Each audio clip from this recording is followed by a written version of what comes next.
Assalamualaikum warahmatullahi wabarakatuh. Video kali ini melanjutkan kisah sejarah hidup Nabi Muhammad, yaitu bagaimana Islam pertama kali menyebar di kota Madinah. Sebelum dimulai, silahkan sahabat dan teman-teman jejak mulia untuk dukung kami dengan subscribe, aktifkan lonceng notifikasinya, like, share, dan juga komen. Terima kasih dan selamat menyimak video ini hingga akhir. Meskipun ditolak dan ditentang, bahkan dianiaya, Rasulullah SAW terus saja berusaha menyampaikan tabligh Islam.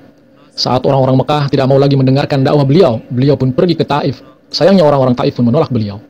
Meskipun demikian, beliau tidak putus asa, terus saja beliau mencari cara untuk menyampaikan tabligh Islam. Sampai akhirnya, tibalah musim ziarah atau ibadah haji ke Ka'bah. Pada musim itu, masuk pada tahun ke-11 kenabian. Dalam tradisi itu, setiap tahunnya masyarakat dari seluruh jazirah Arab berduyun-duyun datang ke lembah Mekah untuk melaksanakan ibadah haji. Sayangnya, ibadah haji pada masa jahiliyah itu sudah jauh menyimpang, sudah tidak seperti yang diajarkan oleh Nabi Ibrahim AS. Pada masa itu, Ka'bah dipenuhi oleh berhala-berhala. Seperti biasa ketika musim haji tiba, Mekah pun menjadi ramai. Tidak hanya ritual ibadah, kegiatan jual beli dan tradisi lainnya menyemarakkan musim haji di masa jahiliyah itu. Kesempatan baik itu pun tidak disia-siakan oleh Rasulullah SAW. Dengan penuh ketekunan dan semangat, beliau mendatangi kabilah-kabilah dan orang-orang yang datang ke kota Mekah. Beliau dengan amat sabar dan hati-hati berbicara kepada mereka. Sebelum memulai misinya, beliau SAW terlebih dahulu meminta kepada para kepala suku untuk mau melindungi supaya beliau SAW bisa berdakwah, tanpa memaksa para pemuka itu untuk menerima dakwahnya. Beliau mengatakan kepada mereka, "Adakah orang yang bisa membawaku ke kaumnya, karena kaum Quraisy melarangku menyampaikan perkataan Rabbku?" Banyak kabilah sudah didatangi dan didakwahi Rasulullah SAW, namun tanggapan mereka tidak begitu memuaskan. Rasulullah SAW menjelaskan kepada mereka tentang tauhid dan menganjurkan untuk meninggalkan segala macam keburukan-keburukan. Beberapa orang perhatikan dan menjadi tertarik, beberapa ingin mendengarkan, tetapi dihalangi dan diusir oleh orang-orang Mekah. Bisa jadi mereka tertarik, tetapi karena rintangan dan hasutan dari orang-orang Mekah, mereka jadi ketakutan. Tibalah pada suatu hari, saat Rasulullah SAW ada di lembah Mina, beliau melihat sekelompok orang yang terdiri atas 6 orang.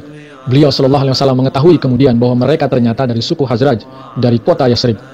Kota Yasrib kelak setelah Rasulullah SAW hijrah ke sana diubah namanya menjadi Madinah hingga saat ini. Rasulullah SAW bertanya kepada mereka, apakah mereka mau mendengarkan apa yang akan beliau katakan. Dengan nada yang penuh kasih sayang, Rasulullah SAW bersabda kepada mereka, "Apakah Anda bersedia mendengarkan beberapa hal yang akan saya sampaikan?" Mereka menjawab, "Ya, silahkan." Sebelumnya, mereka telah mendengar tentang Rasulullah SAW dan mereka sangat tertarik. Mereka menyatakan bersedia.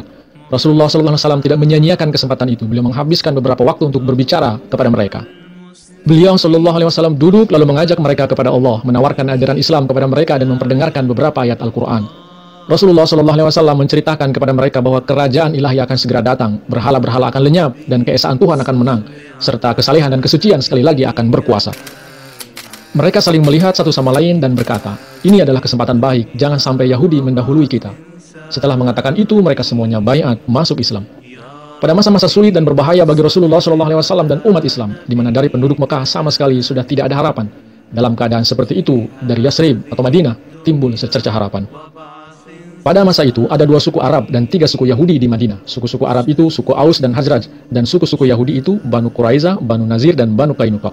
Suku Aus dan Khazraj pada saat itu sedang terlibat dalam peperangan. Sementara itu, 2 suku Yahudi yaitu suku Quraiza dan Banu Nazir bersekutu dengan suku Aus, sedangkan Banu Qainuqa bersekutu dengan suku Khazraj. Karena peperangan itu meletihkan dan tak ada henti-hentinya, maka mereka cenderung kepada perdamaian. Akhirnya mereka sepakat mengakui kepala suku Khazraj, Abdullah bin Ubay bin Salul, sebagai Raja Madinah.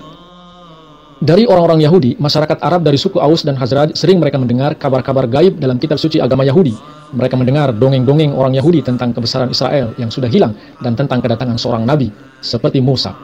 Kedatangan itu sudah dekat. Orang-orang Yahudi biasa berkata, itu adalah tanda kembalinya kekuasaan Israel dan kehancuran musuh-musuh mereka. Katanya lagi, sesungguhnya akan ada seorang nabi yang diutus dan waktunya sudah dekat. Kami akan mengikutinya dan memerangi kalian bersamanya sebagaimana memerangi kaum Ad dan Iram. Ketika masyarakat Arab Madinah mendengar tentang Rasulullah SAW, mereka sangat terkesan dan mulai bertanya-tanya, kalau Nabi dari Mekah itulah orangnya yang sering mereka dengar dari kaum Yahudi. Oleh karena itu, saat Rasulullah SAW mengajak orang-orang Madinah ini masuk Islam, orang-orang Madinah itu langsung menerima dakwah beliau SAW. Mereka pun memeluk Islam.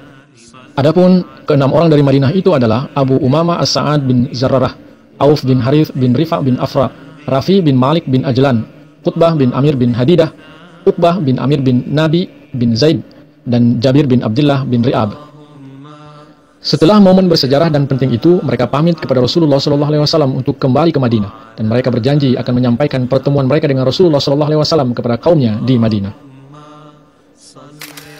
Saat hendak pergi, mereka mengatakan, Peperangan telah membuat kami lemah. Banyak sekali perselisihan pendapat di antara kami. Kami akan pulang ke Yasrib untuk bertablik kepada saudara-saudara kami.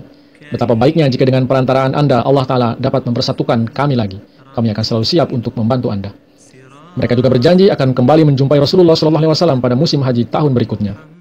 Setelah sampai di Madinah, mereka menyampaikan kabar tentang Nabi Muhammad dan mengajak mereka kepada Islam. Berkat mereka, Islam mulai menyebar di Madinah.